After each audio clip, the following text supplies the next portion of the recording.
저희가 이제 2심 무죄만 나올 때까지만 하더라도 제가 방금 말씀드렸다시피 승리냐 압도적 승리냐 이 두 개 중에 하나였는데 굉장히 좀 불안한 상황이 연출이 됐고 그렇죠. 실제로 당원들과 지지자들 또 당원이 아니더라도 이재명 후보를 지지했었던 국민들이 좀 많이 불안했습니다. 지금까지 추이 대법원에서의 유죄 취지 파기환송 후에 지금까지의 추이 좀 설명을 해주시고 우리가 지금 걱정을 계속 해도 되는 것인가? 아니면 또 걱정을 그렇게까지는 안 해도 되는 상황으로 들어온 것인가 궁금합니다. 제가 일단은 지지자들이나 커뮤니티나 이런 데랑 좀 네. 반대로 가는 경향이 있어요. 네. 네. 다 걱정하고 헌법재판소에 다 걱정할 때 저는 그냥 네. 8대 0이야. 네. 괜찮아. 네. 걱정 안 하셨던. 네, 그랬었는데 네. 대법원 판결하기 전에는 다 상고기각이야 막 하고 있을 때 저는 상고기각 법리적으로는 그런데 왠지 좀 이거 불안하다. 네. 였고 지금은 다시 저는 또 반대입니까? 네. 우리는 너무 불안해하지만 그러니까요. 괜찮습니까?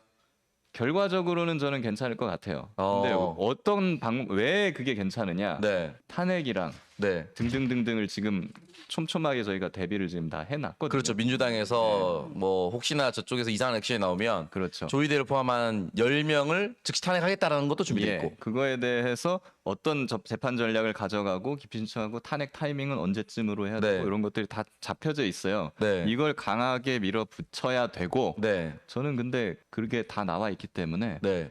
이제 못할 것 같아요. 오히려 못할 것이다. 네, 법원에서. 그리고 하더라도 대비가 다 되어 있기 때문에 네. 크게 걱정할 거는 없다. 다만 그냥 방심만 하고 그냥 우리는 대비 태세만 철저하게 유지하면 될 것 같다라는 생각이 일단은 들어요. 네네. 예. 일단은 이제 그 당원분들이 고민하시는 것 또 걱정하시는 분들 중에 이제 가장 큰 게 뭐 절망회로죠. 우리 늘 희망회로도 있지만 아무 일도 일어나지 않을 것이라는 희망회로도 있지만 절망회로 중에 2심에서 빨리 결과를 내고 이거 3심에서 뭐 파기자판 뭐 이런 거 하는 거 아니냐 막 이런 걱정. 이런 걱정인데 일단은 제일 먼저 질문 드릴게요. 그럼 2심이 집중해야 되니까 5월 15일 이거 연기됩니까? 연기를 받아들이느냐 안 받아들이느냐가 네. 일단은 1차 고지다. 네. 네, 이렇게 볼 수 있습니다. 그게 첫 번째 전투고 네. 그걸 받아들여 주면 다시 끝나는 거죠. 네, 그냥 마음 끝나는 거예요. 편하게 그냥 대선을 네. 치르면 되는 거죠. 그럼 네. 더 이상의 절차 진행이나 이런 거 없을 테니까. 네. 근데 그거를 안 받아들여주고 네. 재판을 한다. 네. 그럼 일단은 15일 날은 안 나갈 거고요. 그렇죠. 네. 안 나갈 거 그러면은 그 다음 기일을 잡을 거잖아요. 그러면. 네. 그 다음 기일을 언제로 잡을 거냐? 그걸 봐야 돼요. 네. 16일 막 이렇게 잡아. 16일로 잡고 하면 그냥 탄핵 가는 거예요. 그냥. 아니 16일로 잡는다는 거는 그냥 결과를 정해놨다는 뜻 아닙니까? 거의? 그렇죠. 네. 그리고 16일로 간다는 거는 고법 판사 스스로 지금 판사들이 무슨 생각을 하고 있냐면 대법관들이랑 네. 판사들이 네. 탄핵하려면 해봐라. 오. 나 인용 안 된다. 이거 믿고 저러는 거예요. 그 인용은 어디서 하는 거예요? 인용 헌법재판소에서 합니다. 근데 헌재가 지금 헌재 재판관들 몇 명을 봐요. 지금 2명 퇴임해서 7명이잖아요. 7명밖에 없잖아요. 정형식, 그러니까 조한창, 다 보수 김복형. 성향. 네. 우리가 그 한 달 걱정했던. 두 달 전까지만 네. 해도 그렇게 걱정했는데 그 사람들이 한단 말이에요. 네. 그 사람들 믿고 저러는 거거든요. 아. 나는 법대로 했어. 나 지금 법 어긴 거 하나도 없어. 이러고 있는 거예요. 네. 그러니까 탄핵해도 금방 기각돼. 나 다시 돌아올 거야. 네. 네. 이러고 하는 거거든요. 근데 그 7명 믿으면 안 되는 거예요? 나 같아도 믿을 것 같은데? 헌법재판소를. 네. 믿- 7명이 대법원들이? 보수 성향이니까. 그러니까 대부분 보수 성향이기 때문에 거기를 믿고 저러는 거라서 네. 그래서 사실은 타이밍을 잘 잡아야 되는 게 먼저 탄핵을 그냥 덜컥 해버리면 네네. 김복형, 조원창 이 사람들 왔어 좋았어 바로 기각 그리고 살아온단 말이죠. 네. 그럼 재판 계속돼. 네네. 네, 그러니까 타이밍이 중요하다는 거고 그 다음에 15일을 했는데 16일로 기일을 바로 잡아버린다. 네. 거기서 만약에 그렇게 된다면 네. 거기서부터 이제 법을 어기기 시작하는 거예요, 법원이. 그래요? 하루 만에 하면 안 되는 거가 법적 아니, 절차가. 송달을 해야 돼. 송달을. 16일로 정했어요. 그러면 16일로 정했으니까 나오세요 하고 소환장을 피고인한테 보내줘야 돼요. 네네. 근데 하루 만에 아무리 집행관을 시켜가지고만 한다 하더라도 하루 만에 송달한다는 송달이 거는 불가능하다. 불가능해요. 네. 네. 이재명 후보가 그걸 그냥 받을 리도 없고 덜컥. 그렇죠. 네. 부당한. 그래서 송달이 절차인데. 안 된 상태에서 16일 기일이 열린다. 네. 못 열어요. 법적으로 일단은 법적으로 그건 못 열어요. 불가능하고. 못 네. 여는 거를 기일을 16일에 기일을 열었다. 네. 그럼 일단 1차 법 위반이 되는 거예요. 명시해적으로. 법을 만약에 위반한다 하더라도 이 사람들의 법 위반을 어떻게 우리가 처벌하거나 멈출 수가 있어요? 그때 그러니까 이 사람들이 법 위반을 명시적으로 하는 순간부터 탄핵을 들어가야 된다는 거예요. 탄핵에 들어갔어요. 그러니까 뭐라도 어겨야 탄핵을 하는 거라. 그러니까 이제 그냥 우리가 먼저 액션을 취하면은 법적 절차가 지금까지는 하자가 없다라고 얘기할 수 있지만 16일로 그 어쨌든 송달이 안 된 상태에서 갑자기 하면은 법적 절차를 어긴 게 있으니 그렇죠. 그때부터는 탄핵 절차를 들어가도 법적으로 그렇죠. 다툼이 생길 수 있다. 그러면서 동시에 16일 기일이나 막 이런 걸 잡기 시작하면 증인 신청이고 뭐 위헌 법률 재판 신청이고 이런 걸 계속 넣어야 돼. 네. 넣어야 되고 이거에 대해서 이 사람들이 기각을 하거나 막 응답을 안 하거나 하면은 그것도 법을 어기는 것들이 하나 차곡차곡 쌓인단 네. 말이에요. 이게 어느 정도 쌓이고 탄핵 바로 들어가면은 헌법재판소에서 그래도 일단은 어긴 게 있잖아요. 그렇죠. 법을. 그럼 심리를 빠르게 못 해요. 그렇죠. 네. 이 정도는 어겨도 된다라고 얘기할 수는 없을 거 아니에요. 그렇죠. 네. 그러니까 거기서부터 이제 시간이 지연이 되면서 상황이 좀 달라질 것이다. 그렇죠. 네. 어쨌든 하거나 안 하거나 하는데 기일 연기를 해주면 제일 베스트고 이재명 후보 입장에서는 안 하더라 하더라도 곧바로 다음날 16일은 거의 불가능하다. 불가능하고. 그렇죠. 만약에 그리고, 2심에서 만약에 했어요. 그래서 무죄가 나와요. 아, 무죄. 100만 원 이하 무죄. 99만 원 뭐 이런 거 무죄가 나와. 99만 원. 근데 잠깐 99만 원 사례는 없죠. 네. 네. 그거는 네. 제가 한 요 얘기만 하고 네네네. 요 얘기만 하고 해드릴게요. 일단은 증인 신청부터 넣을 거예요. 증인 신청도 넣어야 되고 서류 네. 제출 명령 이런 것도 넣어야 돼. 만약에 그걸 받아들여 줬어요. 네. 증인 신문 하자. 그럼 증인 불러야 될 거 아니에요. 그렇죠. 네. 그러면 막 증인 신문 그래 합시다. 그럼 증인 신문기를 잡았는데 막 10일 뒤, 20일 뒤 막 이렇게 잡혀요. 그럼 또 괜찮은 거예요, 일단. 그러네요. 16일은 잡을 수 없는 상황에서 만약에 17일, 20일 뒤면 이제 대선이 끝나 그래서 있는. 뭐 증인 신문기를 1차 증인 신문기를 뭐 한 27일 뭐 아니면 5월 6월 며칠 막 이렇게 네. 잡히면 끝나는 거예요. 근데 그거 다 기각한다. 증인 안 받아. 그럼 이제 바로 탄핵하는 또 거고. 불법이 있어서. 네. 근데 만약에 그냥 기일을 잡았는데 오늘 바로 그러면 선고하겠습니다. 그러고 그냥 무죄를 팍 때려버리거나 아니면 말씀대로 벌금 99만 원. 뭐 그런 식으로. 네, 이렇게 해버린다. 일단 벌금 99만 원 하면은 괜찮아요. 근데 검찰에서 또 상고할 수 네, 있잖아요. 검찰이 상고를 해도 되는데 어쨌든 벌금 99만 원도 유죄거든요. 네. 유죄니까 피고인도 상고를 할 수 있어요. 그래요. 네, 네네. 쌍방 상고가 가능해요. 네네. 네. 피고인도. 피고인도 유죄니까. 그러니까 우리 측에서, 그러니까 이재명 후보 측에서. 이재명 후보 측에서. 억울하다. 네, 그 상고 기간 7일이에요. 그럼 상고기- 검찰도 상고를 넣고. 그렇죠. 이재명 후보도 근데 상고를 넣는. 근데 만약에 판결이 난 날짜가 네. 27일 이후다. 네. 그럼 일주일 지나면 그럼 대선이 끝나 일주일 있는. 지나면 대선이 끝나 있어. 네. 그럼 상고 기간까지는 되는 거죠. 네네. 네, 상고 기간 안 지킬 수 있어요. 그건 좀 이따가. 네네. 근데 그거는 그렇게 되면 되는 거고. 근데 만약에 빨리 좀 더 판결을 했다. 아니면 무죄 판결을 해버렸다. 그럼 검찰만 상고할 수 있으니까 검찰 빨리 상고하고 당일날 뭐 법원이 막 이렇게 해버릴 수가 네. 있겠죠. 네. 예. 근데 뭐 그것도 저는 현실적으로는 법원이 한 이틀, 3일 그 정도의 그거보다 빨리 할 수는 없다고 보는데 네. 어쨌거나 근데 무죄 판결하게 되면 즉시 대법원 탄핵해야 돼요. 즉시 대법원 탄핵. 자 일단 이렇게 되면서 네. 이제 국민의힘 저는 경선 결과에 따른 추이가 좀 재밌어지는데 김보식 부대님께 질문드리면 결국은 이제 그쪽 진영에서 나오는 얘기가 이거 뭐 이재명 날라가면은 뭐 단일화 안 해도 되지 않느냐라고 하면서 이 두 가지 추이가 같이 보이는 것 같아요. 하나는 이제 민주당 지지층이 적극 투표층이 굉장히 올라갔다라는 이런 얘기도 있고 네. 반대로 국민의힘 지지층에서도 이거 이재명 날아가면 우리도 투표 더 열심히 하면 되겠다. 투표 결집층이 있다. 뭐 이런 얘기가 있는데 실제로는 어떻습니까? 두 가지 다 맞기는 한데 네. 지금 거기에서 좀 보셔야 될 게 하나가 있습니다. 지난 그 경선 여론조사가 네.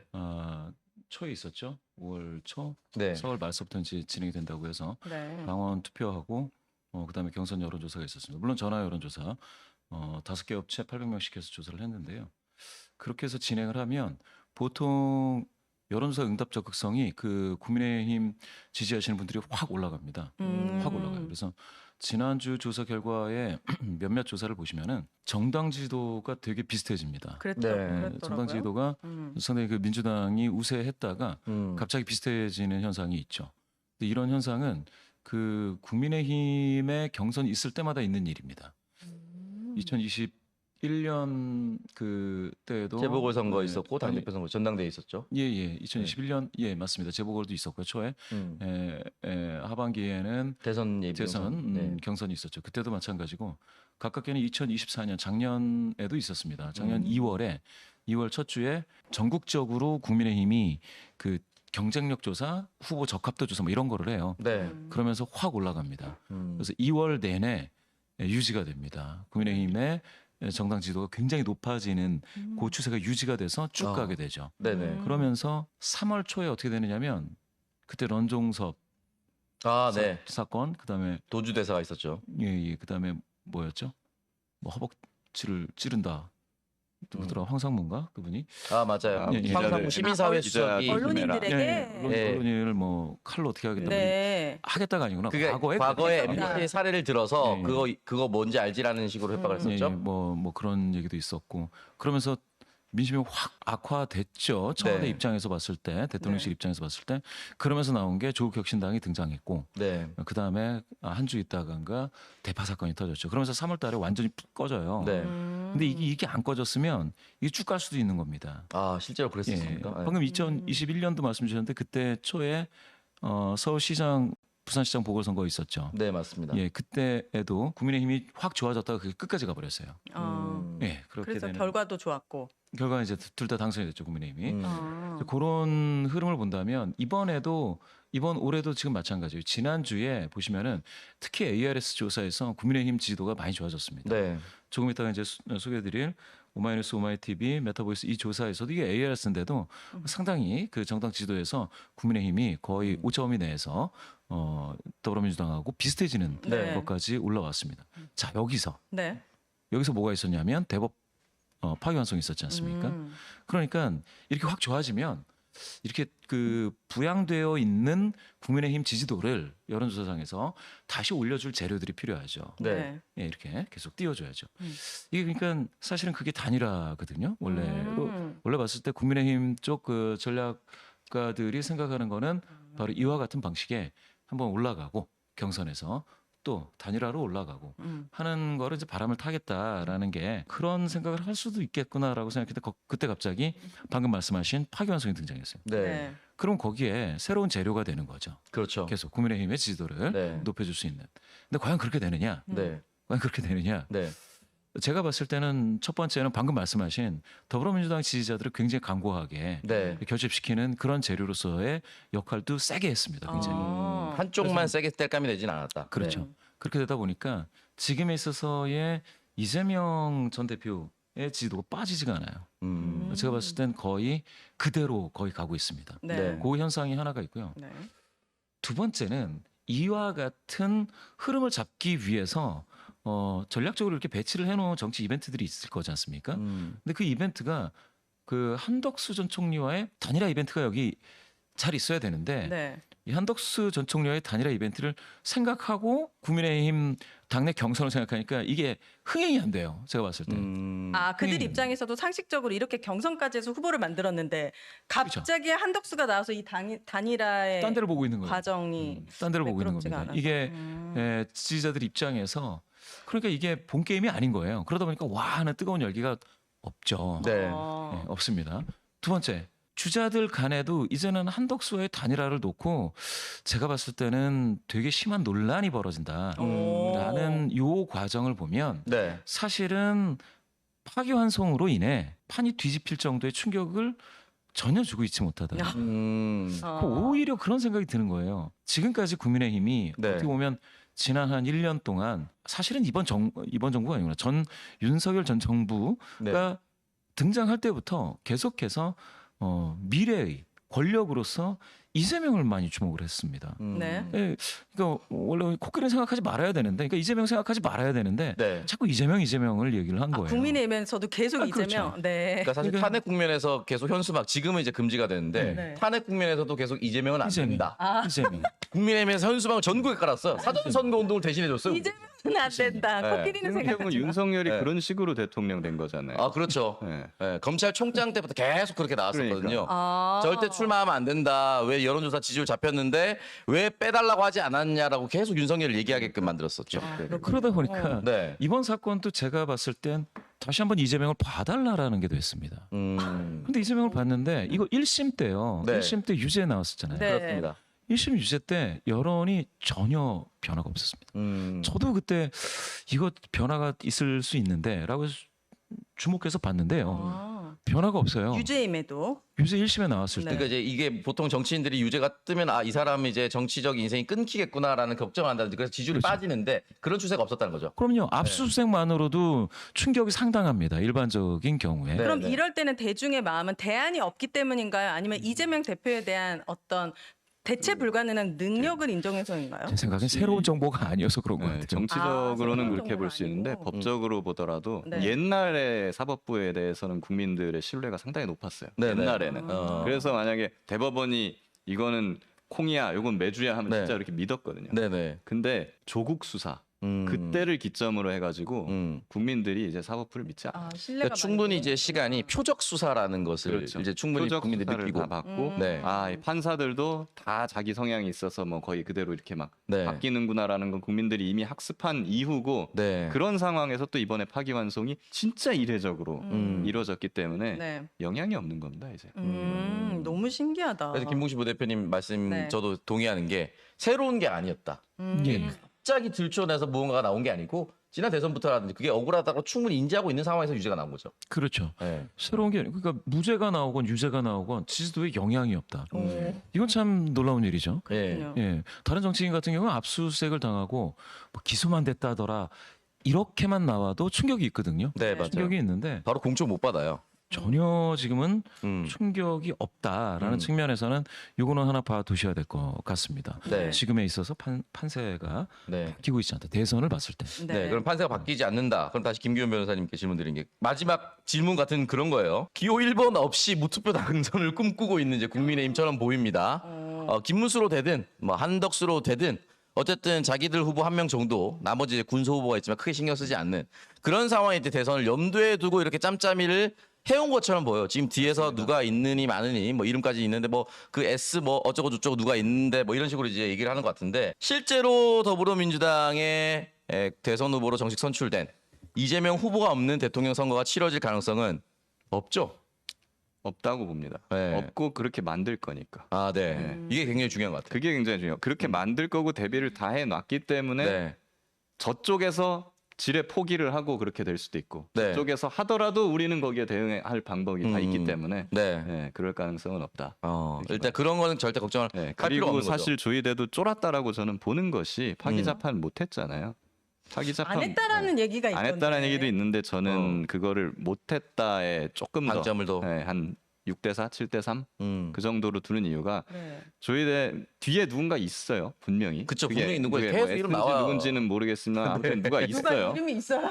이름이 있는. 뭐 알겠어. 그냥 들은 얘기입니다. 저도 정확하지 않게 그러면 뭐 파- 어쩌고 저쩌고 있다 뭐 그렇죠. 이런 얘기도 있고 막 그래요. 파기자판을 주문을 했을 거예요. 그리고 음. 조이대 대법원장도 검토를 했어요. 네. 했는데 못한 이유는 법조인들이나 법관들 특유의 뭐라 그러지? 이 사람들 이게 지르는 거 잘 못해요. 아 그래요. 예. 그래요? 속이 되게 좁아.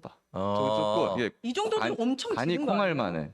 그렇기 때문에 아유 그래도 뭐 파기환송쯤 해도 하면은 뭐 충분히 저쪽에서도 그냥 알아듣고 안 나오지 않을까? 아니면 저쪽도 막 자중질환 빠져가지고 막 이렇게 하지 않을까? 야, 요 정도면 됐지 뭐. 네. 자판까지의 배포는 없다. 네, 요 정도의 이제 그럴 배짱이 없는 거예요. 네. 그 정도라고 저는 봐가지고 그렇기 네. 때문에 우리가 이번에 만반의 대비태세를 가지고 네. 경고 날리듯이 올 테면 와라 우리 한다 그렇죠. 이렇게 보여주면은 더 쫀다고 저쪽에. 아니, 그래서 사실 이제 이틀 만에 100만 서명이 되고 이런 거는 진짜 쉽지 않은 대단하죠. 그러니까요. 네, 일이거든요. 이렇게 네. 열기가 뜨거운 상황에서 민주당 지지자들은 이재명 대통령이 되는 또 윤석열 정권이 빨리 끝나는 정확하게 끝나는 걸 바라고 있는데 이 와중에 이제 불을 질렀기 때문에 사람들이 이제 조이대 난이다라고 얘기를 하고 또 그간에 있었던 말도 안 되는 판결이 다시 이제 끌어올립니다. 다시 예, 특히 성범죄 관련해서 말도 안 되게 그냥 선처해준 그런 상황. 조이대. 아 맞아요. 그 예, 미성년자 만나서 14살 네. 아이에게 임신시킨 40대 대표를 네. 그건 사랑이 있다라는 네, 그렇게 개소리로. 네. 그것뿐만 아니라 되게 판결 내린 것 중에 조금 처참한 판결들이 좀 많이 있더라고요. 맞아요. 그래서 누군가가 만들었던데 성범죄자가 꼭 만나야 하는 판사. 이런 식으로 이제 왜냐면 그동안 최악이네. 성범죄 관련해서 너무나도 관대한 또는 사회적 수준과 이런 거에 맞지 않는 판결들을 너무 많이 내었기 때문에 네. 이렇게 계속해서 다시 올라오는 것 자체가 대법관들한테 영향을 미치죠. 당연히 영향을 미치죠. 대법관들이 사실 네. 굉장히 간이 콩알만해요. 되게 고고하고 법대로만 판결할 것 같지만 뉴스 다 보고 있습니다. 근데 자, 어떻게 이렇게 처참한 판결을 내립니까? 저는 궁금한 게 이제 네. 정권이 바뀌어서 내란범들에 대한 우리가 처벌을 할 때도 이 사람들이 대법관으로서 판결을 할 수 있는 거잖아요. 그때 우리 국민이 신뢰할 수 있느냐? 그분들은요 다른 세계 갈아치워야 되는 거 아니에요? 다른 세계에 살고 있어요. 진짜로 다른 세계에 살고 있어요. 네. 그래갖고 그분들이 듣는 여론이나 이런 것들은 네. 우리가 접하는 거랑 달라요. 네, 그러니까요. 그래서 이렇게 될 줄 몰랐을 거예요, 그 사람들. 상황이. 몰랐어요. 자기들이 여태까지 도지사들도 날리고 국회의원도 날리고 수많은 정치인들 자기들이 날렸잖아요. 그런데 뭐 그거 날렸을 때 뭐 자기들한테 역풍 불어가지고 뭐 이랬던 적 있어요? 없잖아요. 그렇죠. 처음 겪는 거예요, 지들도. 그래요. 자, 그러면 김문식 부대표님께 또 여쭤보고 싶은 게 민주당에서는 이제 다 준비가 되어 있다라고 하면서 사실상 탄핵을 시키진 않았지만 탄핵 카드도 준비했다. 또 대법원의 대법관들의 숫자를 뭐 기존 14명에서 30명까지 늘리겠다. 또는 대법원의 판결이 이상하면은 헌법재판소에서 다시 한번 판결을 받도록 만들겠다는 여러 가지 법안들을 준비를 하고 있는데 이런 걸 하면 또 어떤 분들은 이제 역풍 불 수 있다. 조심해야 된다. 뭐 이런 식으로 얘기했는데 이런 얘기까지 충분히 나왔음에도 불구하고 민주당의 지지층은 크게 흔들림이 없다고 보는 게 맞겠죠. 없는데 이렇게 보셔야 돼요. 네. 그 역풍이 어떤 거를 의미하는지 모르겠는데 네. 첫 번째 조심해야 될 거는 그렇게 이제 탄핵을 한다거나 이런 것들은 야당으로서 이제 할 수 있는 네. 어떤 카드이지 않습니까? 네. 그런데 프레임을 짤 때 사법부 전체가 내란 세력이다라고 하는 것보다는 일부다. 이런 사람들 카드 뉴스 같은 거 만들 때도 네. 그렇게 좀 정밀해야 돼요. 여기 하나가 있어요. 마이크로 타겟팅을. 왜냐하면 한번 잘 생각해 보셔야 되는데 민주당을 지지하시는 분들이 가령 한 40%다고 하면 정권이 교체돼야 된다라고 하는 사람들이 한 55다라고 하면 요 갭 있죠. 네. 요 갭이 항상 임박 결정자들이라고 합니다. 나중에 임박해서 결정을 하는 사람들이에요. 아, 네. 물론 이분들은 두 가지로 봅니다. 정당 정향의 투표 성향을 가지고 있지 않기 때문에 유권자 투표 행동 분석으로 따졌을 때 이 사람들은 인물론하고 대세론을 보죠. 사실 그러니까 이 인물론하고 대세론을 보면 굳이 얘기하지 않더라도 지금까지 나온 모든 여론조사는 이게 바뀌지 않을 거다라는 것을 보여주고 있습니다. 그러다 보니까 민주당이 너무 바글바글 끓는 듯이 하지 않아도 될 정도의 여론이 있어요. 아. 예, 예. 왜냐면 그런- 상대가 김문수 한덕수니까 이 인물 대세가 엎어질 수가 없잖아. 너무 처참해. 그래서 제가 그 역풍이다라고 하는 그 역풍이 뭔지는 모르겠는데 네. 일단은 민주당을 지지하시는 분들의 이탈은 지금까지 저는 거의 없고 네. 앞으로도 있기 어렵다. 그럼 중도에서는요? 그리고 바로 그겁니다. 네. 그래서 중도 성향 임박 결정자들과 관련된 네. 그런 메시지들에 중점을 둬서 마이크로 타겟팅을 하시는 게 더 좋다. 요게 이제 하나가 있습니다. 네. 네. 예. 그래서 이제 말씀하신 거 이제 동의하는 게 그래서 사실 민주당에서 대법관 10명 탄핵. 이를 이제 콕 집어서 이제 얘기를 한 부분이 아마 그렇게 최대한 조심해서 가는 부분이 있는 것 같고 그리고 범위랑 네. 규모, 네. 시기 이 부분에 대해서 명확하게 지금 네. 얘기를 안 하고 있어요. 그게 약간 전략적 모호성 같은 거거든요. 아, 네. 민주당에서. 그게 이제 좋은 거죠. 어. 우리가 칼을 나 이렇게 할 거야라고 다 미리 다 정해놔. 아 그렇죠. 전략 모두 오픈하면 안 되죠. 그 오픈하면 저쪽에서 대비를 하기 때문에 네. 그냥 그거는 칼집에 놓고 언제든 뺄 수 있게 해놓는 것이 좋고 그 이런 거 있어요. 탄핵을 할 때 약간 소 잡는 걸로 비교를 해볼까요? 아, 네. 소를 단번에 잡아야 돼요. 멧돼지 하면 안 돼요. 네. 멧돼지. 네. 잡을 거면 우리 멧돼지로. 제가 부르는 좋은 것 같아요. 돼지고기가 더 좋대요. 건강에. 네, 죄송합니다. 네. 잡을 때 네. 한 번에? 단칼에 네. 깔끔하게 잡아야 보기가 좋잖아요. 아, 맞아. 네, 그런 게 있잖아요. 네. 근데 칼을 여러 번 써서 막 아이고 안 죽지 하면서 아, 막 안 돼, 여기도 안 돼, 찔렀다 안 돼, 저기도 안 돼. 찔렀다 막 피가 낭자하고 네네네. 막 다리도 자르고 여기도 찔러보자. 네. 그러니까 이런 식으로 되면은 보는 사람들이 좀 뭐 하는 거야 지금 그치, 그치. 이렇게 되잖아요. 네. 네, 그렇기 때문에 전략적이고 깔끔한 탄핵을 할 준비는 있어야 된다. 깔끔한 탄핵. 아 그렇죠. 그럼 칼을 계속 갈고만 있으면 되겠네요. 딱 한 방을 위해서. 예.